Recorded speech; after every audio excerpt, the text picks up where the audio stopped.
Now, this particular hyena is in no mood to be tackling any rhino calves and is taking a very, very nice, cozy nap on the edge of Chitwa airstrip. And where hyenas lurk, well, there can be lots of other things around, and in particular here in the Sabi Sands, those that like to dangle from the trees. And there you can see the beautiful Tingana. He is up in a tree, and he's got himself a really big meal. So not only does he have the one impala that is draped over the branches over there, but he has a second one on the other side as well. So last night I was saying there was a raging storm, and this just goes to show you how opportunistic leopards can be, in that they will catch not only one but another one if the opportunity presents itself. So what you probably would have found with the lightning and the thunder and the absolute chaos that was going on in the driving rain, impalas were running all over the show. He would have killed one, the noise would have been drowned out by the noise of the storm, and another one maybe panicked and ran straight towards him, and he grabbed that one and has now put both up the tree.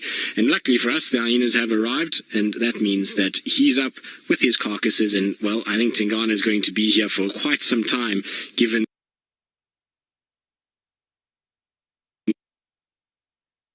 one on the left I can't see very nicely, but either way he has got a serious amount of food to get through. So I think Tingana is going to be a regular in this little spot for the next probably 3-4 days, I would imagine, maybe even more, unless he drops both of them, which is highly unlikely, or the lions find him here. If the lions come, they might try and attempt a hijacking of those meals, but otherwise there's nobody else that's really going to challenge him.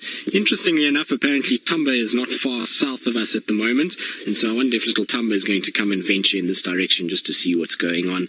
But it seems as though Tingana is a very happy lad in his tree, and why not? He's got a beautiful view of Chitwa airstrip down towards Chitwa Dam. He's got food, the sun is shining, and is about as happy as a cat can be. He'll be dried out after his storm last night, and so the coat will be nice and clean and dry, and you can see his little smiley face on his shoulder. Now I believe a lot of you are saying good job Tingana. He has done certainly a very good job, and luckily he hasn't stolen it from anybody else, which is also great news, because we know Tingana can often steal from others. So I'm glad that he's done some work on his own this time and has caught himself a really, really decent couple of meals. And you'll find that these guys are really going to take advantage of this. Well, I would imagine that a lot of leopards last night caught a lot of animals. You can see he's just lifting his head. There is somebody closing the hangar doors, which has made a bit of a noise, and so there he's just having a little look in that direction.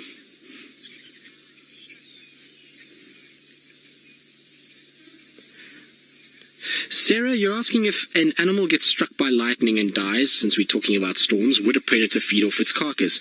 Well, there's an interesting theory behind this, that no, predators don't feed off the carcasses of animals struck by lightning.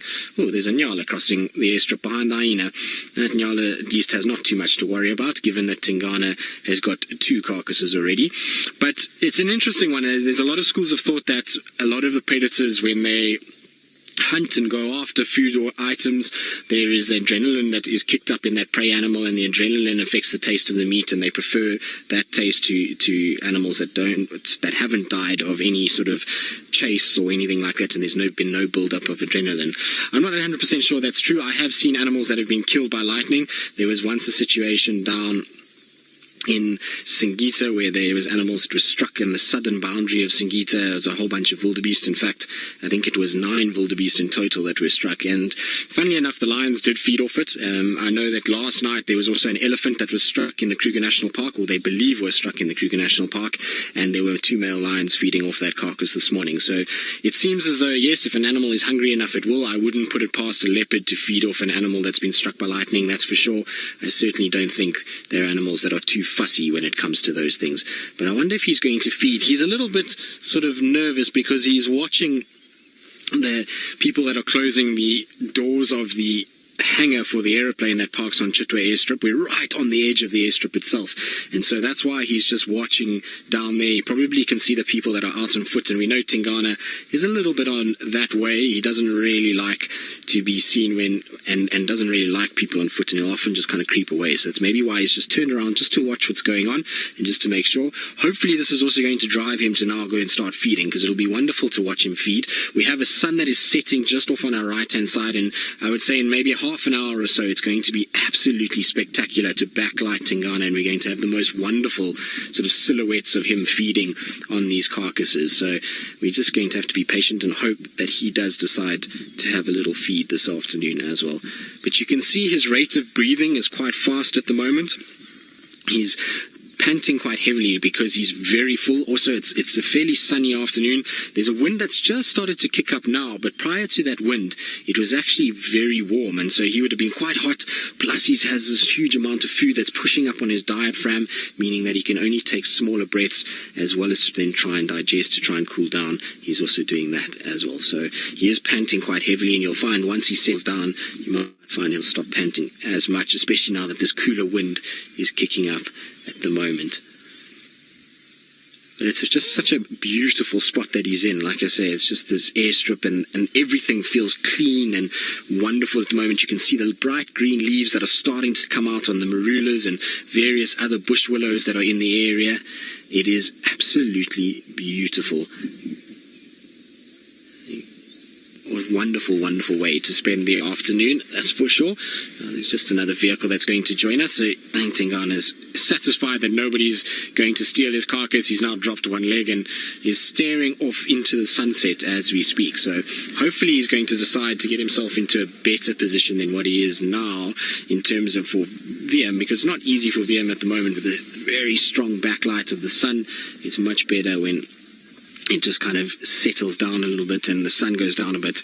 It'll be much easier for us to be able to get a better view on Tingana. But hopefully he will come down and feed. And so while we wait for him to decide whether or not he's hungry, let's go back to Jamie, who I believe has got one of our favorite animals that I really wish we could see here at Djuma more often. But at least in the Mara, we're getting some glimpses into their lives. It is a wonderful sighting. It is absolutely beautiful. We've managed to move our way around a little bit, and now we've got the sun perfectly on Tingana, and his coat is shining, shining, shining. That's the impala, unfortunately, that he's been feeding on. But look at the colors of the golden light on him. He looks wonderful, and he's looking as big as possible. I don't think he's very comfortable, though. I think he's in a situation where he wants to try and reposition himself. You can hear, much to the dismay of a lot of different birds that are coming through. So those are all crowned lapwings that are not very chuffed about having all these predators around. I'm pretty sure between the hyena, Tingana, cars, it's been a busy day around the runway, and that's maybe why the lapwings are a little bit apprehensive. But look at that color on him. He's glowing, glowing gold. And this is often what happens when you've had a storm. You have just the most fantastic light that comes out in the afternoon. And like I was saying earlier, everything looks clean, and the sun seems to just have this extra bit of gold to tinge to it.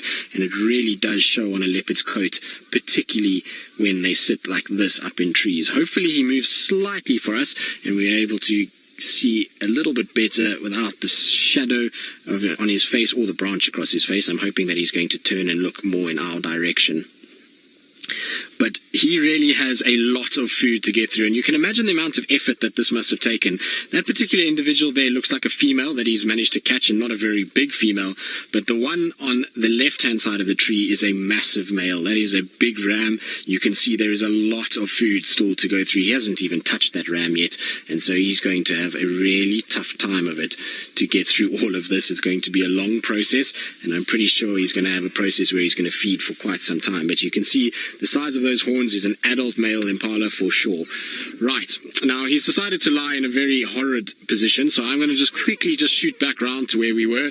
It's going to be much easier to see him from there, and we'll try and see, now that the sun is getting down a little bit, we should have a good silhouette shot of him. So I'm just going to try and get round and get back to the other side, and it's where we can see him a little bit better. I'm just going to have to negotiate a little thicket. But we are going to try and just quickly see if we can get a beautiful...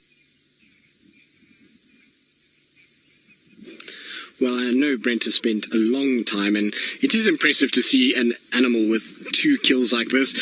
I have seen Tingana once before with 2 wildebeest kills, which was pretty impressive. He hung both of the wildebeest in different marulas on opposite sides of the road, but it was quite something to see two beautiful big wildebeest, and they weren't small either. They were probably just over a year old, which in a wildebeest world is quite big animals, bigger than these impalas, and you had one draped on each side of the road. It was quite something to actually see, and it was a very similar situation. It was in rainy, dark weather conditions that he was managed to pull that off, and so it just goes to show they do always make hay when the sun doesn't shine, so to speak. So they will go after many prey items as soon as thunder and lightning is around. And I find it's not even in that it does it, it's more when there's lightning and thunder, it disorientates these prey animals so much that it makes it a lot easier for them to be able to catch these food items.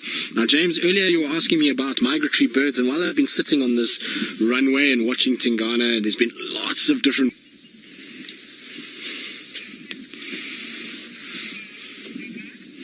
Well, it is the most beautiful orange colours that are starting to come through the bush. There's a few insects that are floating around. It almost looks like fairies in the golden afternoon light. You can see the sun is just slowly setting now behind the sort of horizon there. And Tingana, well, he's a very tired cat. He's still sleeping and taking it very easy, and he's not obliging in the way that I wanted to. Where he's positioned himself now, I can't get him backlit by the sun because there's a massive bush willow in the way. So we're having to be content with our angle that we're at the moment and having to just watch him sleep away the afternoon. I would imagine now that it starts to get a little darker, a little cooler, we might start to see him start feasting. At the end of the day, he does have a lot of meat to get through, so I would imagine there will be quite a lot of feeding that is going to take place, but it is absolutely beautiful out here at the moment. There is a bit of a wind that's picked up, which is a bit ominous. I wonder if that's not going to be bringing in some of the rain that is floating around the eastern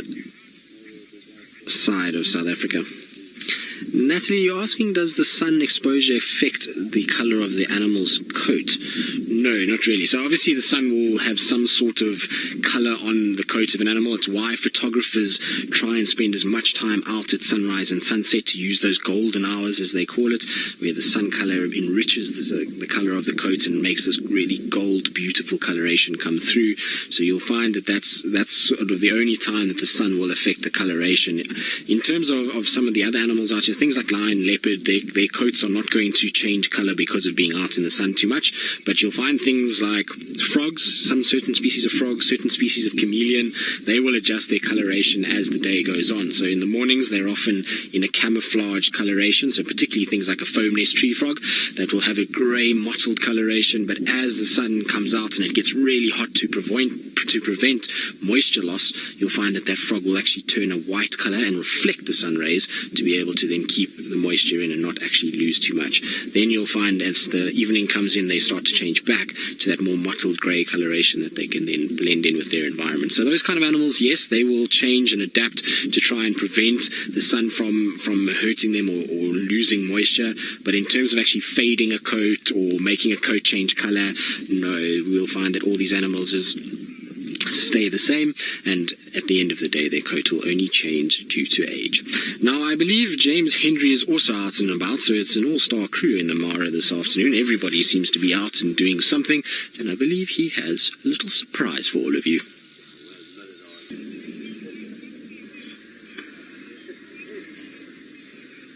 Well, I'm not sure what's going on, because all I've just heard in my ears, Rebecca and Louise giggling between the two locations. So evidently James is being his funny self, or between the two of them, they just don't know what is happening and are having a good laugh at themselves. But James, no, we're not watching me. We are watching Tingana up in the tree at the moment, and still very sleepy. I'm super surprised that not many people have actually come to Tingana. We've just been really on our own for most of the afternoon. It's been quite wonderful, actually, to spend time with our very sleepy dominant male, and he is as comfy can get for a male leopard. Feet are down, tail is down, it's all just about resting and trying not to wake himself up with his heavy breathing that he has going on at the moment. There is the most spectacular, beautiful orange colour coming from the horizon now. You can see there's this sort of belt of Venus, as they call it, so it's this orange colour that develops after the sun sets. There's the Drakensberg Mountains. The sun has just gone down, and you can see what I was saying about it being such a clear, clean afternoon. Generally, and what we've seen over the last few months, is that mountain range is normally a little hazy and a little bit obscured by the dust and various other components that are in the air. But now, after a big storm, it is as silhouetted as is possible and as clean cut as you could ever wish for. So it really is seriously beautiful gazing out towards that western horizon. Yes, I almost got myself confused there. This is what happens when you go on leave. You get what's called leave brain, and it becomes very difficult to remember what is going on. But I've also been really surprised at Tingana. There's been a number of different animals that have been walking around us. So we've seen nyalas, we've seen impalas, we've seen all kinds of things moving around, and he seems to be completely unfazed by any of them. Normally you'll find a situation when a leopard is in a tree like this, even if he's got a kill, he'll still watch what goes on and still look at the other animals walking past, but he seems to not care at all. I suppose maybe he's just because he's got the two of them, he really doesn't have to worry about anybody else, and unless it's a predator like something like lions or something like that, he doesn't actually have to be too concerned.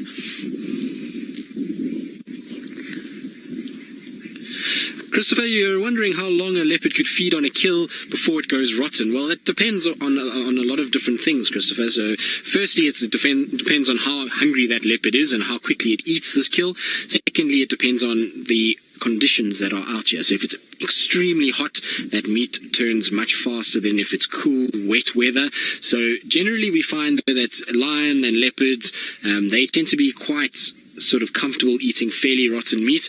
I've seen leopards feeding off 4 or 5 day old carcasses, and even lions doing the same. So I would imagine about 4 days is how long Tingana will be here. You might find if we get another big storm and there's opportunities to hunt and for him to find fresher food, he might abandon these carcasses, but generally what you'll find is he'll mow through these in about 4 to 5 days is probably how long it's going to take. Remember, he did kill these last night, so he's already eaten the hind quarters of the one carcass. He's still got a bit of the stomach content, but quite a lot of that hind area has been eaten. So I'd imagine we'll come back tomorrow and you'll find that most of those legs will be gone, even maybe the neck area, and then he'll get started on that adult male. The thing is that his rate of feeding is slowing down now because he's full and he's got food in his stomach. He's not going to be shoving in as much as when he first started feeding after being hungry, and then you'll find then that means the rate of feeding just slows slightly over the coming days. It also depends on weather. If it's excessively hot over the next few days, you'll find that he's not going to feed too much during the day.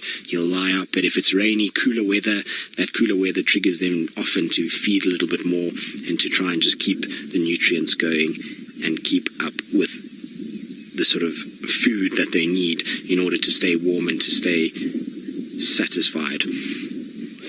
But he's looking as good as could be. You would think for an aging leopard that he would be, starting to show some wear and tear, but he looks absolutely fantastic and is still most definitely the Duke of Djuma in this area. Now, the other Duke of Djuma, I believe, is all the way in the Masai Mara, and he's now still with his lions, and they've decided to get up and move. And I wonder if they bow to his royalty like everybody else here at